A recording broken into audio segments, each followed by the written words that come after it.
Hi, I'm Sonia Doubell, and we are with Jez Hughes on the 11th of the 11th at the Mind, Body, Spirit Festival, the Winter Festival here in London. Jez, hello. Hello. So nice to be here with you. Wasn't the morning amazing? Yeah, it was a lovely ceremony. Oh, Really it was nice. really powerful. Yeah. And there were so many people, and you could just feel the energy coming back. Yeah, exactly. I Yeah. really loved that. Yeah, lots of joy. Yeah. As well.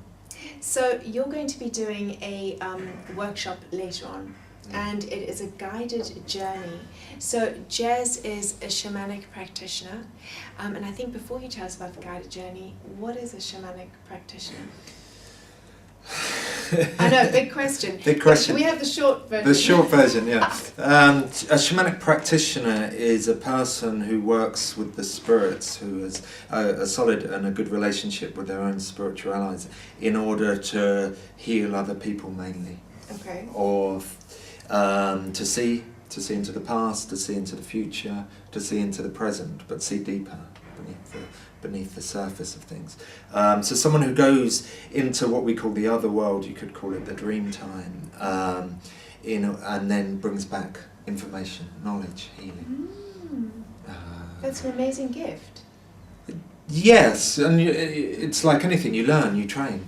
How did you come to this line of healing? I was on a big healing journey myself. I had experience when I was very young, sort of 14, that blew me away, and my soul was too open, and I had what I since know as a shamanic illness for about 10 years, where I would have non-epileptic fits. I would go into trances without even being stimulated by anything, which was terrifying. You didn't know what was going on. Yeah, so when it first happened, it was exhilarating. I had one once when I was 14, and there was this feelings of ecstasy. But after that, it became terrifying because I wasn't stimulating it anywhere, and I could be walking along the street, and then it would happen, and things would open up, and reality wouldn't be as. I can imagine that to be very scary. Yeah. So I was on a healing path. I went through a lot of Eastern traditions. I travelled a lot through Asia. I didn't really find anything that spoke to my heart or here until I was in Australia, and I became fascinated with the Aboriginal culture. Absolutely fascinated, and I knew I'd come home in a way. I'd found something that was both an earthy tradition and spiritual, and the cosmology just felt right for you. Yeah, exactly. And then you started working as a practitioner. I started training. Okay, training. Yeah, like I found a teacher. I had a teacher in this land. I had a teacher in Mexico. We went to a desert in Mexico. And just learn. There is techniques, and like anything, you have to develop your relationship with the spirit, which takes time. It's like any relationship. At first, you're really trusting, and you dive in there, and then you back off a little bit, and you get a bit scared, and wet your foot, bring it back. Yeah, exactly. Totally. So until you get to a good relationship with your allies and your teachers in the spirit world. It's amazing. It's a beautiful journey that's never ending, I imagine. Keep on going. Yeah. Because and every time you go into nature, every time you sit with a tree, I mean, people talk about workshops. Go and sit with a tree for 12 hours. Consciousness right there. You'll learn more than you could in 100 workshops, really. I know, just by sitting by a tree and just absorbing. To listening. most people, I know that sounds crazy, just go and sit with a tree, but I think you first. You come to a space where that doesn't sound abnormal, and then you just can, and you feel the presence, and it invites you to be present, and as present as it is. Trees are wiser beings than us. Oh, I know. Okay, now let me get to a juicy question. Here. What does mind, body, and spirit mean to you when you hear that? So you hear the name of the show, Mind, Body, and Spirit. What does that conjure up for you? Connections, I suppose. Connecting the mind with the body, with the spirit. I mean, I could go on to talk about the work I'm doing, because I think we lack a consciousness of where we are. We've forgotten how to be in the world as human beings, so we're a bit disorientated most of the time. We're kind of, and we spend a lot of time in our minds as well, and it's buzzing a lot. what that suggests to me is they're connected and they're in tune with each other. So when we need our mind, we need to use it. We need to sharp. Or when we need to open up our spirits, then we can fly, if you like. And when we need to come into our body, I think that's most people. A lot of people can make the mistake of trying to fly too early. We've got to embody ourselves first, and then we can. Because as in a Western culture, we're not very good at the body side. So that's why I like. So the three, it's a unity. The trinity of it. Three is the magic number. And what advice would you give to how can somebody take the teachings, the work that you do, and they're a mum, they have 3 kids, they're running around, they're stressed. How can you invite them to really come into their own, themselves, take time for themselves with what you do? That's a good question. It takes time to integrate any work. Any spiritual path needs dedication and discipline, and you learn skills or techniques, but it's how you employ those in your life. So that's a very good question. I would say it's about opening up a dialogue constantly. So this is if I'm busy or I'm stressed, I just need to take a bit of time, get back into nature, go and sit by a tree or go for a walk in nature. And then speak, and then learn to listen. I think it's about listening. Ask the question, learn to understand what question is it that's important at that time. Yeah.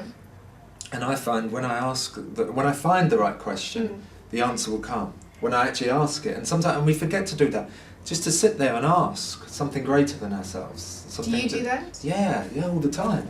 I forget. I'm thinking and I'm trying to problem solve and do all that as we do, and then I sit down and, Spirit, how do I do that? And then the answer's there. So you actually verbalize it, and you make it real, you make it exist, and then the answer just comes to you. Yeah, because we keep a lot in here, and before I do a healing session, I always get people to pray, but to speak the prayer out loud, because it gives commitment to the words. It's taking it out of here, it's releasing it. I think that's really great advice. Actually, just release out of your head. Exactly.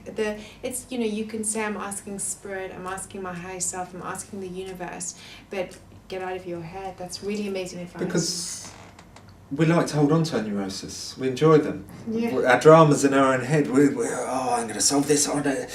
But then... Exactly. Who would I be without that drama? It takes a humbling to just say, I'm a bit... And sometimes that can be done in a yearning way as well. Yeah. And this is when Spirit, and we ask Spirit to intervene and almost pity us. We say, look, I'm yearning here. The Native Americans have a thing where they say they cry for a vision. And they literally go off and they will cry. They will make themselves cry until the Spirit feels sorry for them and gives them the vision that then they can live by. And what is Spirit? Spirit is everything in the invisible world. I mean, the spirit. This show has a spirit to it. It can be a literal spiritual ally or a teacher. That can be a power animal, or it can be a teacher in a human form. Now they've been here before. They're our ancestors, but now they live in the world of spirit. This is where they have the compassion for us. And they also can teach us about life, really. Or there can be an element, fire, earth, air, water, they're an old ancestor. Thoughts have spirit. We can send thoughts, either positive or negative, to people. And that has a spirit to it. Yeah. Do you have spirit a spirit of darkness. guide? Do you have somebody that do you have a picture of some energy that you feel akin with when you maybe in times that you want to ask for help? Do you? Yeah, I've different. Yeah, we have many. Oh, many. Yeah, if we didn't have these allies, we wouldn't live. Okay, but we all have these allies. We may not be aware of them. So I could have a lion and a tiger and a fairy, but I don't know they're there. No. But when I'm verbalizing, even without knowing, to universe, just when I need some help here. You'll get the answer. I get the answer. Yeah. Spirit, I mean, it's a word that most indigenous cultures believe. Every time you close your eyes and you see something, you'll see a spirit. That's a spirit. So, it's really, I could be here all day. I could just, but I know that I can't. So, but I really could. Thank you so much. And I'm going to come to your workshop. Oh, fantastic. I'm going to come to your workshop and journey through the whole... We'll be doing it through movement. Okay. A lot, yeah. Okay. And we'll be connecting with our ancestors, because this is important. We have to create a sense of knowing where we are in time. So we need to know our ancestors, where we come from. Wow. And then we will meet our allies, teachers. That's amazing. That's amazing. Thank you so much. Our Thank pleasure, you. real pleasure. So Jez Hughes in London with us, very, very happy, mind, body and spirit. So if you are in London, I would recommend you come along and join us. Thank you.